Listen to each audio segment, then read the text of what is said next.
The Lord. Hallelujah. प्रभु यीशु मसीह में मेरे सब बहन भाइयों को जय मसीह की। प्रभु यीशु मसीह की जीवत हजूरी में आप सबका स्वागत है, जिसमें आकर आपका जीवन कभी भी एक समान नहीं रहता और आप परमेश्वर की आशीषों को अपने जीवन में लेते हैं। आज की हमारी इस वीडियो में हम परमेश्वर के पवित्र वचन को मेरी भविष्यवाणियों की पुस्तक में से पढ़ेंगे, जो कि परमेश्वर के दास प्रेरित डॉक्टर अंकु यूसुफ नरूला जी के द्वारा लिखे गए हैं। इन पवित्र वचनों में पवित्र बाइबल के गहरे भेदों को बताया गया है और बताया गया है कि हमें मसीह में अपना जीवन कैसे व्यतीत करना है कि हम अपनी आशीषों की ओर बढ़े, अपनी टेस्टमनी की ओर बढ़े। तो पूरे विश्वास के साथ इन पवित्र वचनों को पूरा सुने। आज का वचन, यहोवा ही परमेश्वर है, किस तरह साबित करें। पवित्र बाइबल में जब हम पहला राजाओं 18 अध्याय उसके 38 और 39 वचन में पढ़ते हैं तो लिखा है, तब यहोवा की आग आकाश से प्रकट हुई और होम बलि को लकड़ी और पत्थरों और धूलि समेत भस्म कर दिया और गड्ढे में का जल भी सुखा दिया। ये देख सब लोग मुंह के बल गिरकर बोल उठे, यहोवा ही परमेश्वर है, यहोवा ही परमेश्वर है। मेरे प्रियो, आप जानते हैं कि परमेश्वर आग उतार के उत्तर देने वाला परमेश्वर है। वे अपने लोगों की प्रार्थनाओं को सुनता है और सुनकर उत्तर देता है। लेकिन वो आग आपकी प्रार्थनाओं की वेदी पर कब उतरती है?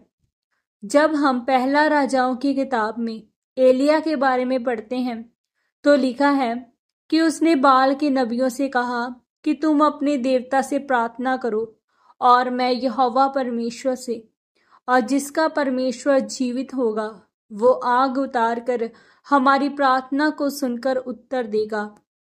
फिर उन्होंने वेदी बनाकर उस पर बलियों को रख दिया और बाल के पुजारी पुकार पुकार कर पीट पीट कर अपने देवता को पुकारते रहे, लेकिन उनकी बलि कबूल नहीं हुई। फिर जब एलिया ने अपने बलि के लिए कहा कि बलि को पानी में डुबो दो और पानी इतना डालो कि वो पूरी भर जाए और पानी ऊपर तक हो जाए, और एलिया भी जानता था कि जब तक बलि बपतिस्मे के नीचे नहीं आएगी परमेश्वर की आग उस पर कभी नहीं उतरेगी। और जब एलिया की वेदी उस भेड़ समेत और बछड़े समेत पानी में डूब गई तो एलिया ने प्रार्थना की और आसमान से आग उतरी, और इस चमत्कार को देखकर सब लोग मुंह के बल गिरकर बोल उठे, यहोवा ही परमेश्वर है। मेरे प्रियो, इसी प्रकार अगर आप चाहते हैं कि आसमान से आग उतरे और आप यीशु मसीह के राज्य में प्रवेश करें, तो आपको परमेश्वर की आज्ञाओं को मानकर बपतिस्मा लेकर पवित्र आत्मा के दान को पाना है, क्योंकि आपके जीवन में ये आग तभी उतरेगी जब आप पूरी रीति से परमेश्वर की आज्ञाओं को मानकर उसके सिस्टम को समझकर चलेंगे। तो परमेश्वर का वचन कहता है, यूहन्ना 14 अध्याय उसके 15 वचन में, यदि तुम मुझसे प्रेम रखते हो तो मेरी आज्ञाओं को मानोगे। इसका मतलब है कि अगर आप सच में परमेश्वर से प्यार करते हैं तो आप परमेश्वर की आज्ञाओं को मानेंगे, पाप का इनकार करके तौबा में जाकर अपना जीवन परमेश्वर को पूरी तरह से समर्पित करेंगे, और फिर आप साबित करते हैं कि आप सच में परमेश्वर से प्रेम करते हैं। मेरे प्रियो, एलिया परमेश्वर के लिए पूरी तरह से समर्पित था, उसी तरह आपको बनना है। अगर आप चाहते हैं कि परमेश्वर वो आग आपके जीवन में भी उतारे तो परमेश्वर का पीछा करो। संसारिक और शरीर की अभिलाषाओं को छोड़कर परमेश्वर के राज्य की खोज में रहो।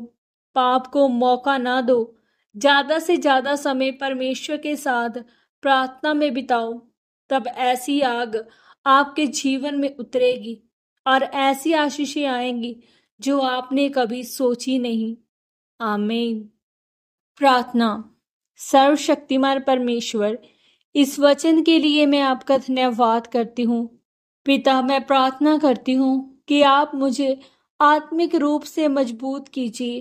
प्रार्थना में, उपवास में, पवित्रताई में बाइबल अध्ययन में, ताकि मैं भी एक दिन एलिया की तरह अन्य जातियों में ये साबित कर दिखाऊं कि यहोवा ही परमेश्वर है। प्रभु यीशु मसीह के पवित्र और सामर्थी नाम में हम मांगते हैं। आमीन, आमीन और आमीन।